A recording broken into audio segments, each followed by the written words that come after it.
Christmas চলছে আর এই মাসে আমরা সবাই কম বেশি কেক খেয়ে থাকি। আর বাড়িতে বসে এরকম কেক বানানোর স্বাদই আলাদা, খেতে কিন্তু খুব সুন্দর লাগে। নমস্কার বন্ধুরা, লতা কিচেনে তোমাদের স্বাগত। আজকে আমি বাড়িতে বসেই কেক বানাবো ডিম দিয়ে। তো কিভাবে কেকটা বানাই তোমরা ভিডিওটা প্রথম থেকে শেষ পর্যন্ত দেখতে থাকো। আমি ডিম দুটো নিয়েছি। ডিম দুটোকে আমি ভেঙে নিয়েছি। ভেঙে যে কুসুমগুলো থাকে কুসুমগুলো আমি একটু আলাদা করে নেব। আলাদা একটা বাটিতে আমি তুলে নিচ্ছি। আর আমার দিদুন আমাকে একটু সাহায্য করছে তোলার জন্য। সে খুব বায়না করছে, সেও কেক বানাবে, তো না দিলেও কান্না করছে। তো দেখো ভেঙে গেছে একটা, ভালো করে তুলতে পারিনি। তো কুসুমও দেওয়া যায়, কোনো ব্যাপার না। আমি ভালো করে ডিমটাকে ফেটিয়ে নেব। সেও একটু আমাকে ফেটিয়ে দিচ্ছে। আর ডিমটা যত ভালো ফেটাবে, ফেটাতে ফেটাতে একদম সাদা হয়ে যাবে, তাহলেই ভালো হবে। যত ফেটানোটা ভালো হবে কেকটা কিন্তু ততটাই ভালো ফুলবে। আমি এক বাটি চিনি নিয়েছিলাম। চিনিটা আমি একটু গুঁড়ো করে নিয়েছি। তোমরা চাইলে গোটা চিনিও দিতে পারো, কিন্তু গোটা চিনি দিলে আরও বেশি সময় ধরে ফেটাতে হবে। কেননা চিনিটা যত সময় না গলে যাবে তত সময় কিন্তু আমাদের ফেটাতে হবে। আমি গুঁড়ো চিনি নিয়েছি, এই জন্য আমার তাড়াতাড়ি হয়েছে। আর আমি এই কাপের 1 কাপ তেল নিয়েছি। তেলটাকে আমি ভালো করে মিশিয়ে নিয়েছি। যে কাপে আমি তেল নিয়েছিলাম সেই কাপের হাফ কাপ নিয়েছি আমি গুঁড়ো দুধ। মাপটা ঠিকঠাক মতো দিলে কিন্তু খুব সুন্দর ফলবে। আমার কেকটাও কিন্তু খুব সুন্দর হবে। তোমরা দেখতে থাকো। ভালো করে মিশিয়ে নিয়েছি, সুন্দর করে মিশিয়ে নিয়েছি। কোথাও যেন কোনো দলা বা ডেলা মতো না থাকে। আর এরকমটা বেটার হয়েছে। আমি একটু শক্ত শক্ত হয়েছে, এর ভিতরে আমি দিয়ে দিচ্ছি 1 কাপ দুধ, গরুর দুধ। তোমরা চাইলে লিকুইড দুধও দিতে পারো, প্যাকেটের দুধ দিতে পারো। আমি গরুর দুধ দিয়েছি, ভালো করে মিশিয়ে নিয়েছি, একটু পাতলা হয়েছে। আর এবার যে বাটিতে চিনি নিয়েছিলাম সেই বাটির আমি 1.5 বাটি ময়দা দেব। প্রথমে আমি 1 বাটি ময়দা দিয়েছি, ভালো করে মিশিয়ে নিই। পরে আমি আরও হাফ বাটি ময়দা দেব। তো সব ময়দা আমার দেওয়া হয়ে গেছে। এবার আমি আস্তে আস্তে করে কিছু সময় ধরে আমি ফেটাতে হবে, ভালো করে মেশাতে হবে, যেভাবে হোক সুন্দর করে মেশাতে হবে। আর আমি এদিকে দিয়ে দিচ্ছি একটু বেকিং সোডা আর একটু খাওয়ার সোডা, সামান্য 1 ফোঁটা লবণ দিতে পারো। তো সুন্দর করে দেখো মেশানো হয়ে গেছে। ফেটানোটা একদম দেখো স্মুথ হয়েছে, কত সুন্দর দেখো। পড়লেই একদম মিলিয়ে যাচ্ছে, সুন্দর মেশানো হয়েছে। এবার আমি একটু ভ্যানিলা এসেন্স দিয়ে দিচ্ছি, একটু সুন্দর সেন্ট আসবে। এটা দিয়েও আমি ভালো করে মিশিয়ে নিচ্ছি। আমার ফেটানোর ঝামেলাটা একদম কমপ্লিট। তো সুন্দর করে আমার ফেটানো হয়ে গেছে, আমি এবার রেখে দিচ্ছি। আর এদিকে আমি একটা বাটি নিয়েছি, ননস্টিকের বাটিতে আমি একটু তেল নিয়ে নিচ্ছি। সেই মাপের একটা কাগজও আমি কেটে নিয়েছি। তেলটাকে ভালো করে চারপাশে মেখে দিচ্ছি যতটা সম্ভব। কেকটা ফুলবে যেহেতু, তেলটা মাখলে কেকটা কিন্তু এতে লেগে যাবে না। আমি কাগজটা হাত দিয়ে ছিঁড়েছি, এবার ভেতরে আমি লাগিয়ে দিচ্ছি। শুধু নিচের পাশটা আমি কাগজ দিয়েছি, চারপাশে ঘুরে ঘুরে আমি কোনো কাগজ দিইনি। আর এবার কেকের যে ব্যাটারটা সেটা আমি ঢেলে দিচ্ছি, সুন্দর ঢেলে দিয়েছি। এবার আমি ঢেলে দিয়ে একটু হালকা করে একটু ঝাঁকিয়ে নিয়েছি, ভালো করে মেশে যেতে। আর এদিকে আমি একটু আগে থেকেই উনুনে বালিটা আমি জাল দিয়ে রেখেছিলাম, একটু গরম হয়েছে বালিটা। আর আমি কেকটা দিয়ে দিয়েছি তার উপরে। আমি উপরে কিছুই দিইনি, বালির উপরে বসিয়ে দিয়েছি। আর একটা ঢাকনা দিয়ে ঢেকে দিয়েছি। একটা ফুটো ছিল, সেই ফুটোটা আমি বন্ধ করে দিচ্ছি একটা কাগজ মুড়িয়ে।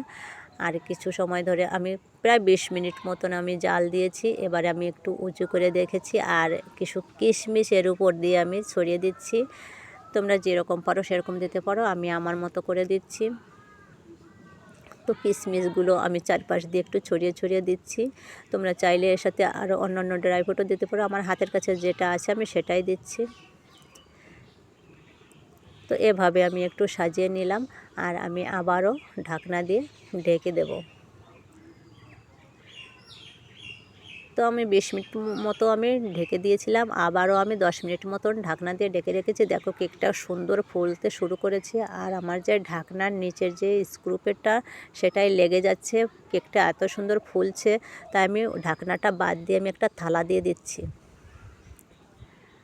যেহেতু কেকের গায়ে না লাগে। আমি একটা ঢাকনা দিয়ে ঢেকে দিয়ে আরও প্রায় 10 মিনিট মতন উনুনের উপর রেখে দিয়েছিলাম। জালের আঁচটা একদম কমিয়ে দিয়েছি। আর কেকটা সুন্দর ফুলেছে দেখো। আমি এবার একটা কাঠি দিয়ে দেখবো যে ভেতরটা কাঁচা আছে কি না। দেখো কাঁচা নেই।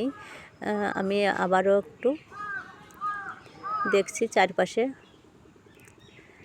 তো আমার হাতেও লেগে যাচ্ছে না, সুন্দর হয়েছে কেকটা। কেকটা বানাতে আমার প্রায় 50 মিনিট লেগে গেছে। আমি উনুনে করেছি যেহেতু ফাঁকা জায়গায় হাওয়া হয়। আর কেকটা আমি নামিয়ে নিচ্ছি। কেকটা সুন্দর ফুলেছে। আর এবার আমি নামিয়ে নিচ্ছি। বাচ্চারা তো খাওয়ার জন্য বসে আছে। এবার গরম গরম কেক নামাতে হলো।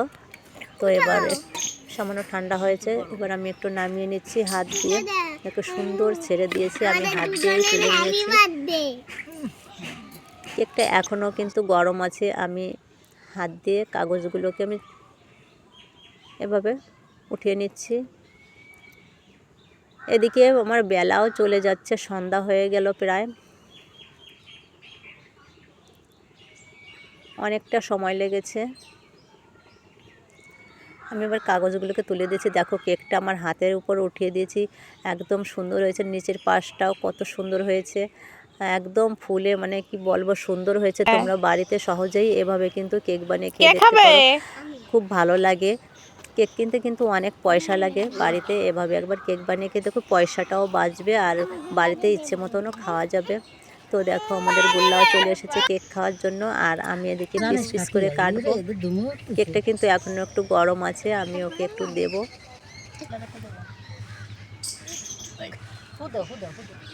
ছোট মানুষ গরমেতে দেখো কি করছে। ঠিক আছে, আমি একটু ফুটিয়ে খাইয়ে দেবো। আমি এদেরকে একটু দিচ্ছি। এটা হচ্ছে আমার দিদুন, এটা হচ্ছে ছেলে। তো বাড়িতে বসে এভাবে কেক বানিয়ে খেয়ে দেখো। আমরা কিন্তু সবাই এভাবে মজা করে কেক খেয়েছি। কেকটা কিন্তু খুব সুন্দর ফুলেছে। এই মাসে কিন্তু আমরা সবাই কম বেশি কেক খেয়ে থাকি। তো সহজেই বাড়িতে এভাবে কেক বানিয়ে খেয়ে দেখো, খুব সুন্দর লাগে, পয়সা খরচ না করে। তো আমরা খুব মজা করলাম কেকটা খাওয়ার সময়। তো আমি একটু খাইয়ে দিচ্ছি ধীরে। খুব সুন্দর কেক হয়েছে, সবাই খুব মজা করে খাচ্ছি। কেকটা এত ভালো হয়েছে আর কি বলবো, আমরা সবাই খুব খুশি কেকটা খাচ্ছি। দেখো কত মজা করে। আর তো গরমেতে খেতে চাইছে না, আবার খেতে ভয় করছে গরমে। তো এই ছিল আমার আজকের ভিডিওটা কেমন লাগলো জানাবে। ভালো লাগলে ছোট একটা কমেন্ট করে যাবে, আর লাইক সাবস্ক্রাইব করবে। ভালো থেকো, পাশে থেকো, আর এভাবে আমার ভিডিওগুলো দেখতে থাকো।